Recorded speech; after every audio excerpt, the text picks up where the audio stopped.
Access of symmetry, actually axis of symmetry यदि आपको clear नहीं है तो मॉलिक्यूल की क्लैरिटी के बारे में आप सही से बात नहीं कर सकते हैं। यानी कि इसका मतलब है यदि n fold axis of symmetry है तो इसका मतलब है किसी मॉलिक्यूल को यदि आप 360/n से घुमाने पर मॉलिक्यूल सेम रिपीट हो जाता है, सेम वैसे ही दिखाई देता है, तो इसका मतलब उसके अंदर n फोल्ड सिमेट्री है। जैसे 180 घुमाने पर मॉलिक्यूल सेम रिपीट तो C2, 120 घुमाने पर सेम है तो C3।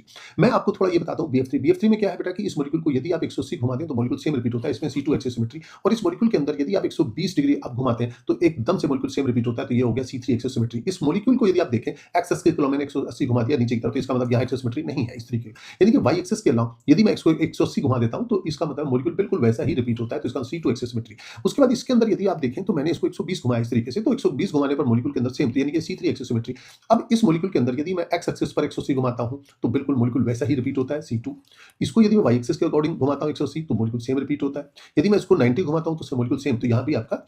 अब यदि आप ये देखें कि इस मॉलिक्यूल के अंदर, इस मॉलिक्यूल में यदि आप देखें तो मैंने इसको C2 एक्सेस सिमेट्री बोला, क्यों? क्योंकि वाई एक्सिस के अलोंग घुमाने पर यदि हम इसको वाई एक्सिस घुमाएंगे तो Cl यहाँ आ जाएगा और ये Br यहाँ आ जाएगा, यानी कि मॉलिक्यूल वही सेम रिपीट हो जाएगा। इसका मतलब है कि इसके अंदर C2 एक्सेस सिमेट्री है, यहाँ इसके अंदर एक्सेस सिमेट्री नहीं। अब जैसे आपका फिशर प्रोजेक्ट, फिर फिशर प्रोजेक्शन में केवल जेड एक्सेस पे देखा जाता है। अब मान लो मैं जेड एक्सेस पे देखता हूं तो मैं इसको 180 घुमा देता हूं तो 180 घुमाने पर मॉलिक्यूल सेम रिपीट नहीं होता, इसका मतलब इसमें एक्सेस सिमेट्री नहीं है। यदि दूसरी तरफ इसके अंदर देखें तो इसके अंदर यदि 180 घुमाते हैं तो 180 घुमाने पर ये OH यहाँ जाएगा और ये H इस पोजीशन मॉलिक्यूल बहुत जैसा वैसा ही रिपीट हो जाएगा। इसका मतलब ये हुआ कि हमारे पास इसमें C2 एक्सेस सिमेट्री है।